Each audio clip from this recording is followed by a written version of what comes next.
Konsep ekonomi politik liberal kapitalisme. Liberal kapitalisme adalah sistem ekonomi politik yang menekankan kebebasan individu dalam kegiatan ekonomi, dengan peran negara yang seminimal mungkin. Kekayaan dan kemajuan dianggap tercapai melalui kebebasan pasar, persaingan, serta kepemilikan pribadi atas alat produksi. Konsep ekonomi ini muncul pada abad ke-18 dan ke-19 sebagai reaksi terhadap merkantilisme yang dianggap terlalu proteksionis.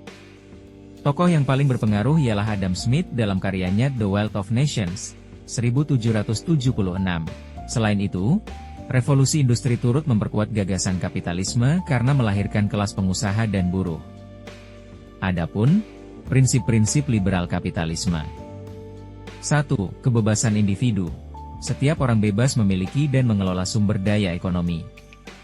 2. Invisible hand. Pasar akan mengatur dirinya sendiri melalui mekanisme penawaran dan permintaan. 3. Persaingan bebas, mendorong efisiensi dan inovasi. 4. Peran negara terbatas.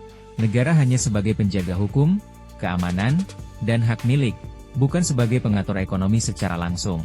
Di antara tujuan yang hendak dicapai dalam sistem ekonomi ini ialah 1.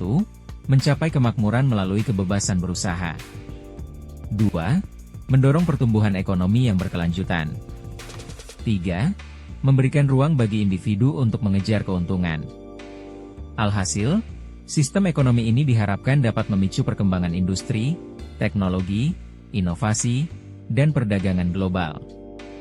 Namun kenyataannya, aktualisasi sistem ini menimbulkan kesenjangan sosial, eksploitasi buruh, monopoli, serta krisis ekonomi yang berulang.